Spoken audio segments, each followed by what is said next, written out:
and gentlemen, welcome back to the Rock Show with Connor Farrell. Just kidding, this isn't my podcast. It's world famous Gen Z rock star Connor Farrell here. I'm telling you why Nickelback should have played the Super Bowl, not freaking Kendrick Lamar. Okay, party people. Here's the thing. It is about loud, high energy. It's about big. It's about straightforward. Simple. Everyone knows it.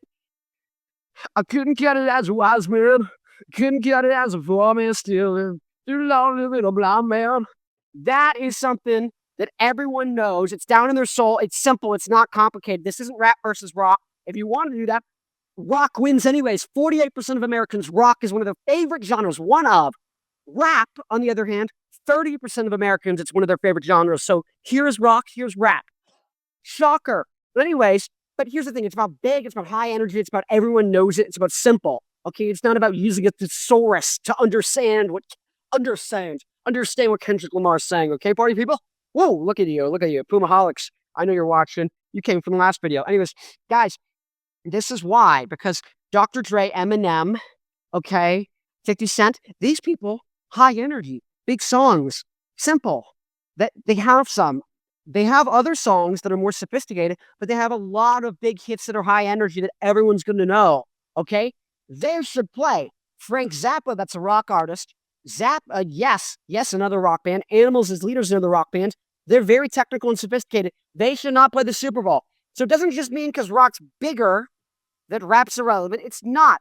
But it needs to be a high-energy artist no matter what the genre. You could have friggin' Post Malone play. And I don't mean Post Malone with Nirvana. I mean Post Malone himself could have played.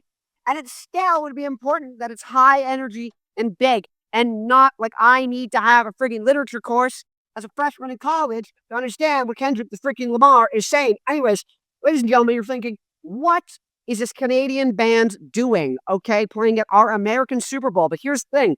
Nickelback is the American dream. Chad Kroger, okay?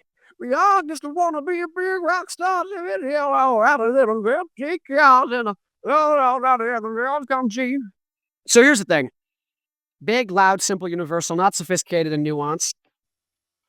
What would they play? You might be wondering, what would they play? Animals. Oh, they'll never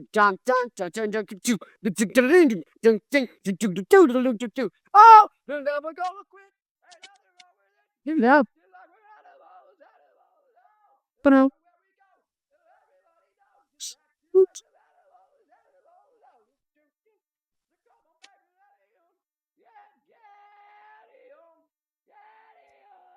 I don't have a good singing voice for this, at least. Anyways, they go Animals because it's amazing. And then we all just want to be big rock stars in hilltop houses,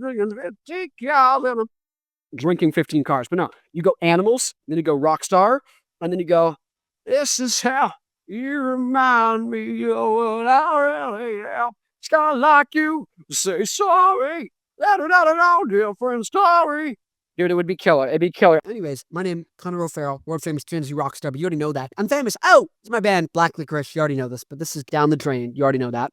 Sounds like early Arctic Monkeys, the White Stripes, garage rock, that kind of thing. This is getting closer. Kind of sounds more like Rage Against the Machine, Franz Ferdinand, System of a Down, something like that. Maybe Finger 11. Maybe. Leave a comment if you know who Finger 11 are. And I have a website called newrockdynasty.com. If you're a diehard rock fan, you like rock and roll, that is where all the new bands are. Seriously. I made a free website where instead of all the bands having separate little websites on the internet and social media profiles fighting to be heard by their fans on the algorithm, I made a website just for rock people to talk to each other. So bands, it's completely free. They make fan clubs and they can talk about whatever they want. Their music, they can sell their merch, they can post their shows, they can do all these things. They can talk about whatever they want. Fans can make their own forums, talk about whatever they want. Oh my God. So who is there? I wonder who's there. It's the people who watched my videos and like rock so much and are so diehard to find new rock that they went on there to check out all the bands and then made an account and stayed. That's the people who are on there. So if you make an account on there and you find bands you like and that are similar to you and you say, hey, you should check out my music. You go and talk, say a couple things first and have a conversation with some people. Then you can be like, hey, see if you guys like my music. You can be like, we're influenced by this. Boom. Hey, I just did a mix of this song. What do you think?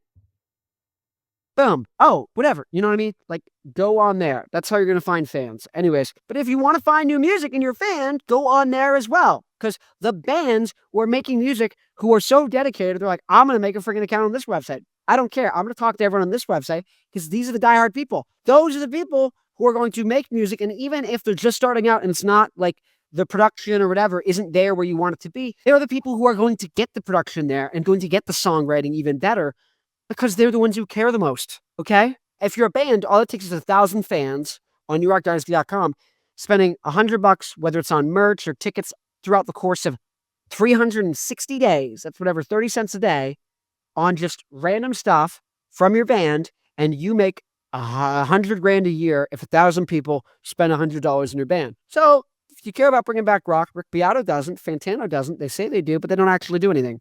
This is a solution. I'm 22. It's only going to continue to get bigger. I keep getting bigger and bigger guests on my podcast. I'm going to continue to do so. I'm going to continue to have people from NewRockDynasty.com who have small bands on my podcast in between the big guests. When I'm having Dave Grohl on and Darren Malekin from System of a Down, in the middle is going to be you, so I can promote and bring back rock, and you can launch a podcast or whatever you want and get fans going to check out your music. That's the whole point. We need to have a rock ecosystem outside of the industry. Anyways, if you care about rock, you care about bringing things back, join now, because I am inevitable. We are inevitable. This whole group of people, the whole thing we're doing, you might not like me. You don't have to.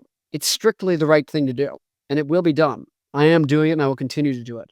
I'm losing money. I have no money. I spend $2,000 a year on this website minimum. I make no money. I make 2% off the merch. So if you sell a commemorative t-shirt for $40 of your band, I make 80 cents and you make $39.20. I make no money. Until, what is that? Like hundreds of thousands of dollars worth of purchases need to be going through on the website for me to break even. At least thousands, but hundreds to thousands. I'm not doing the math on this now. But this is actually, there'd need to be $100,000 worth. So people would need to be making $100,000. Users of the site need to make $100,000 before I stop losing money.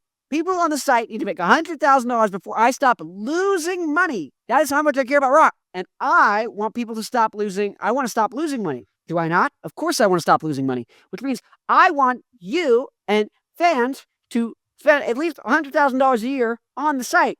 So I stop losing money. Now, you might say, why don't I go on Instagram and TikTok? Great, go there, but they can ban you at any time. They can stop showing you to people. The algorithm changes, you're screwed. You don't get to just see everything that's posted. Your fans don't get to see everything you're posting. On New Rock Dynasty, they do. How do you know who are your followers? You might have 2,000 followers on Instagram and only 30 people on New Rock Dynasty. The 30 people will actually come to your show. Those 2,000 won't. That's the point. Anyways, I need to make $100,000. You need to make $100,000 for me to break even. To break even, to not be losing money. I care. Rick Beato does not care. He says he cares. He sells you guitar course. Guys, you can Google guitar lessons. You know this, right? You can Google them. What are we doing? Anyways, rockers unite. It's inevitable. I'm going to be rich and famous within like a month. It doesn't even matter. This is one of 8,000 videos. The next video is going to be why Slipknot should have played the Super Bowl. I know this one's a little crazier, but I still think it'd be fun, so you should go check it out, okay? Check out the next video. 3, 2, 1. Oh, by the way, like, comment, subscribe. Tell me if you think I'm wrong. Anyways, I'll see you in the next video. Rockers, unite!